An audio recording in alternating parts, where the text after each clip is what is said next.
Welcome to Talk Purpose and Truth with Eden and Kim, shifting you into higher consciousness, the show that elevates, uplifts, and encourages listeners to grow, heal, awaken, and evolve. Eden and Kim include bold topics, special interviews with inspiring guests, intuitive readings, channeled messages from beyond, including celebrities, hot topics to expand your awareness, and time for questions from the audience. Tune in for unprecedented truth, authenticity, on-purpose discussions, and magical moments. To her bio. So Tanya Brown is a dear friend of mine, and my first memory of her, she knows, it was about 10, 11 years ago. I was at a personal success development seminar. It was like a 3-day seminar, and enjoying it, socializing, networking, learning. And I get a phone call that a very, very close friend of mine passed away suddenly of an aneurysm. And I was just in complete shock. And I did not yet know Tanya. And I'm in line in the bathroom just figuring out what I'm going to do. And I'm like, I can't stay at this. I'm just a mess. I can't stay here. And she just saw the look on my face. I still have that picture in my mind. And she knew that I had lost someone from looking at me. And she's like, what happened? Like, who did you lose? Come here. And she's like, I have something for you in my car. And she gave me this book that had a chapter she had contributed to about grief and how to handle losing someone. And I'm getting all these goosebumps. So I think that person that I lost, her name was Crystal, but I feel like she's here listening. Anyways, so that was life-changing because I went home and read it, and it really helped me.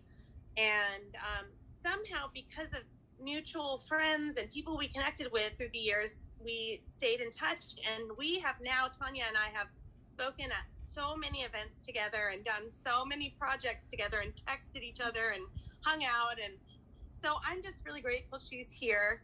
And I'm going to tell you about her. So Tanya Brown is the youngest sister of the late Nicole Brown Simpson. Honoring Nicole's memory, her family founded the Nicole Brown Foundation, dedicated to educating communities on strategies for domestic violence prevention. Tanya has also come forward to speak about her own personal struggle with mental illness. She fought to overcome an eating disorder, depression, anxiety, and unresolved grief after enduring the loss of her sister and several close friends. It was when her fiancé canceled their wedding 4 days before the ceremony that an emotional tailspin was triggered, resulting in years of self-destructive behavior. She was admitted to a behavioral health department in Laguna Beach, where she received treatment for 3 months.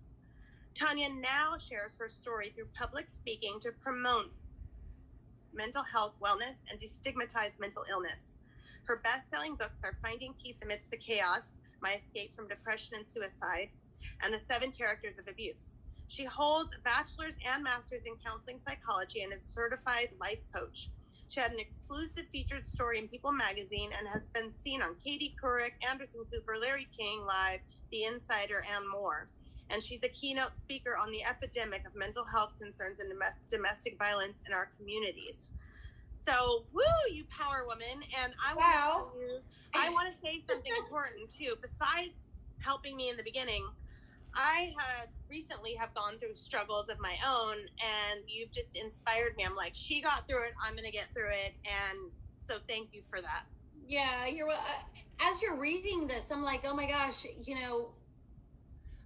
from someone like maybe like a bystander would be reading this with me, I'm like, as you'll be able to relate to this, where it's just my story, it's just an experience. But I'm like, dang, I went through a lot, and God wants me here, and I'm here for a reason. I'm here for a purpose. So I'm so excited. Yeah, let's start the conversation. Super excited. Yeah, and thank you for that. I look, sometimes we as humans tend to look back and have flashbacks and go, oh my gosh, and get kind of freaked out, instead of looking at it like, all right, you know what, that was my path, and it helped fuel what I'm here for. And okay, so you just said a very operative word, feel. Every time that I get into my dark space, I don't feel. And I'm an advocate for feeling. But we're all human. We get busy with life, work, kids, family, etc. I'm going to be totally transparent. 2 weeks ago, I was not feeling my feelings, and it caught up with me. I didn't catch up with I'm stressed, I'm tired, I'm not following my morning routine. I'm all about, and Kim, we can talk about this, chime into this later, but having your morning routine and your evening routine is so key in the world of mental health. Oh my gosh. It's, I know every time that I fall to the wayside of that, and when I facilitate my groups, anytime, like, that's like, I preached that. Stay on your schedule, stay on your calendar, stay on your routine, your morning, your evening routine, whatever that is for you, you need that. Right. And being completely transparent and vulnerable, I fell off that track and it caught up with me again. So I'm not here to preach. I'm here to really share with, with our friends, with our audience, with your viewers, with the world, that if you don't have that routine when you're battling with stress, anxiety, depression, you don't need to be diagnosed with this stuff. Mm-hmm. You don't. It creeps up on you, and it really like crept up on me like a really bad way 2 weeks ago. It really did. And were you able to realize, like, oh my gosh, I wasn't on top of things, like, pretty quickly? Yes. But had I not, okay, so this is the first time that I'm like coming out. I went into recovery at Desert Hope treatment centers in, like, I think it was March. I don't remember. What people don't know is, like, I lost my mom in November, and my mom was my world. Like, sorry, Kim, like, I would rather hang out with my mom than my friends. Okay. Right. Like, my mom was so freaking solid and beautiful and wonderful in every essence of the world and or of the word. And it got bad. It got ugly. I drank a lot, and I also was, maybe this was kind of my own thing. My feelings were, my sisters, Denise and Dominique, they were spending more time with one another. So I felt like I was in this grief by myself. And I didn't know how to do this because my mom, like, I know grief. Like, oh my she was God. Like your rock, right? Oh my gosh. Like, like, my mom was my everything, not just my rock. My mom was my everything. And, but, fast forward with this whole, revelation or whatever, call it, it was just like, how do I get through this? Like, man, I have lost so many friends of mine in high school and, out of high school, Nicole, and so much tragedy, so much trauma. But what is different this time? And it was because I was grieving alone. And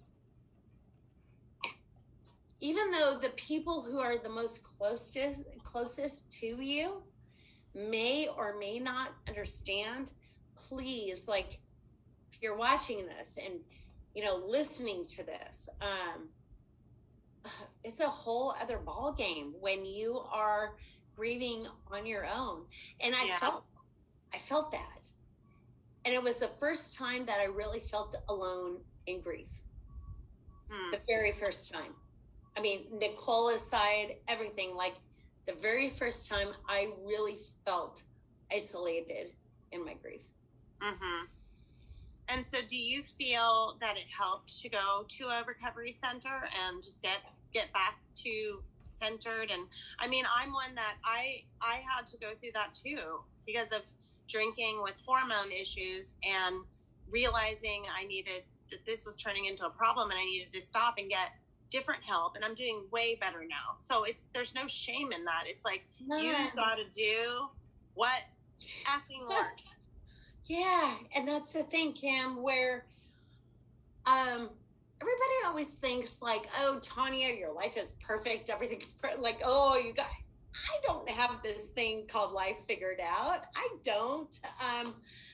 But you know, again, this is like the first time I'm coming with, you know, being public. Like, I've battled with addiction, whether it's food but there's really a stigma with, and I'm speaking, you know, like from my heart right now, like there's still a stigma. Like, I want to share with the world in our conversation that this happened to me, but yet there's this stigma that I don't know if I'm ready for it. But if I live in that headspace, Kim, if I live in that I'm not ready for it, how many people will die because of that headspace? And right, it has to be changed. And I think it helps, like, I can search how many public figures and celebrities have gone through the same thing, and not just because they're celebrities, but because then they're really, really in the public eye, having gone through it, you know, and they're okay now, or they got help and they overcame or are dealing with it in a positive way. And so I commend you, because sometimes people think, well, you went through something before, didn't you learn? And it's like, well, this is a different level that you just went through. It is. It's a different level. And thank you for saying that, because at the end of the day, it really is. It's a different level. It's a different ball game. You know, it is what it is. And my mom always said that. It is what it is. And I just always embrace that. And what can we do with our experience, with your experience, with my experience? And I'm new, right? I'm a newbie in recovery. I'm a newbie with, you know, all of this. But at the end of the day, it's like, man, I am no different than the person who is on the other side of the channel here. I am no different. And that's kind of why, not kind of, but that is the why that I'm here, because I am no different than you. And, you know, I guess like being, you know, a Brown, I hate to say it, but like being like part of the Brown family, everybody always thinks like, you know, we're good, we're perfect, we're right on, we're spot on. And no, we're not. We're not. We are no different than you. Mm-hmm. I am no different than you. And for more information on Eden, go to EdenSustin.com. For more information on Kim, go to KimLifeCoach.com. Make sure to follow them on Instagram, Twitter, and Facebook at Talk Purpose and Truth Podcast. If you loved this episode, you'll love every episode. So be sure to subscribe so you don't miss anything. Thank you for listening.